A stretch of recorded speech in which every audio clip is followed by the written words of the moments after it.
Hey guys, we're moving on to the book page 7. And on page 7, before we get going too far, you'll see that we finally get to know F major. Remember from last week, I already taught you F major? You're so welcome. Thank you. You can give me a Diet Coke to express your gratitude. That would be great. So we'll be using F major and C and G7. If you are going to play C major, F major and G7 are the buddies. Those are the friends that are just going to be the ones you're going to play. It's just how they work. They're a little bit like 8th grade girls. They only have some chords they want to play with. Well, if you have C, you're going to play F and G7. It's just how it works. All right. So we also need to talk about something that you're going to see in music, and it's called a repeat sign. It is a double bar with 2 dots in front of it. If you take a look in the shaded yellow box at the top of the page, you'll see that it has it there. Usually in a repeat sign, there are 2 different things you can do. You either repeat all the way back to the beginning to start again, or you repeat to where you see a backwards set of repeats. You start playing, play, play, play, play, play, repeat, and repeat to the backward repeat, which is another double bar with 2 dots. You can see that in The Lion Sleeps Tonight, the song that we're going to learn, the very last line of the melody, where we have what's called the chorus, it gets repeated each time we sing. So we also need to talk, and they didn't really point this out really well. They have it there and you can see it in the music, but they didn't tell you what's up. We have an element of music that we call form, and when we put lots of sounds together, we usually do it in a specific order. That order of what comes next in the music is its form. And in The Lion Sleeps Tonight, it's a verse, chorus, verse kind of song. We have a verse. The verse has a melody, but each verse has its own words. When you get to the chorus is the same melody and the same words every time. It's sometimes called the refrain because it keeps coming back. All right. And so you'll see in The Lion Sleeps Tonight, we have the melody written out for verse 1, and then under it we have the chorus, and then we have verse 2, and then verse 3. You'll see at the end of verse 2 in italicized word it says to the chorus, and after verse 3 it says the same thing. So you are probably familiar with this song, and so you'll understand what I mean by verse and chorus when we actually start to sing it.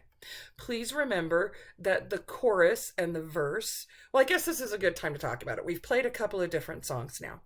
You need to realize that when we're playing chords and we play throughout an entire song, we refer to the chords that we play as the chord progression. The progression is a pattern. It's a pattern of how these chords repeat. You'll notice it starts out C, and then it goes to F, then back to C, then to G7, and it follows this same pattern throughout the song. The harmony is a pattern.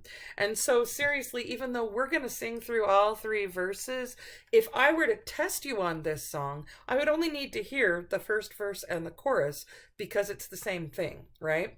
That's what's awesome about playing the harmony and the chords. It's the same all the time. When you're singing the words change, and that's a little bit of crazy, but there you go. All right. This song has a really interesting history. It is a folk song from in Africa. Unfortunately, there were some great people from the United States who heard the song and then brought it back and sort of claimed it as their own. Not really like, I don't know, the way the music business works, whoever does it first and claims it as their own gets all the notoriety and all of the money from it, which is a little bit weird because usually folk songs, nobody owns a folk song, and so it's hard to pay someone for a folk song.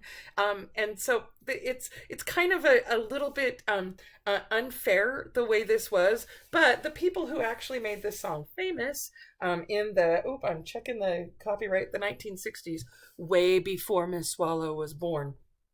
They've tried to make it better, but it's kind of sad. When we hear other people's stuff and we like it, we need to make sure that just like, if you're just writing your own paper, if you don't make sure you have a good quote and say who it's from, you're just taking it and saying it's yours. That's not good. So, all right, C major, 1, 2, Here we go. 1, 2, ready, and we sing.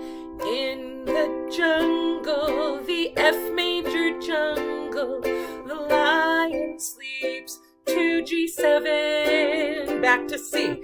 In the jungle, the F major jungle, the C major sleeps to G7. Now this is the chorus here. C, F major, E, C, a mum away, G7. Back to the chorus, repeating. We,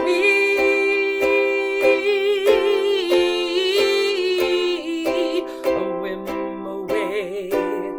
Second verse. Near the village, the peaceful village, the lion sleeps tonight.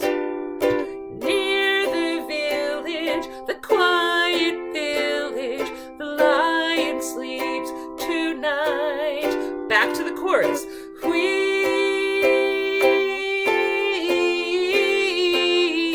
a whim away.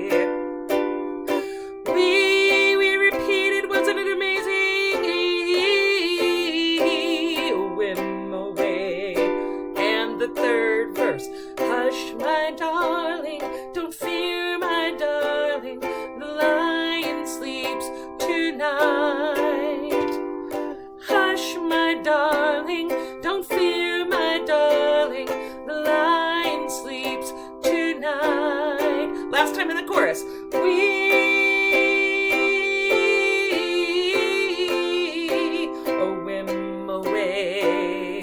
Gotta repeat for it to be complete. We, a whim away. Then you're done on C. Great job! Keep practicing. Good luck.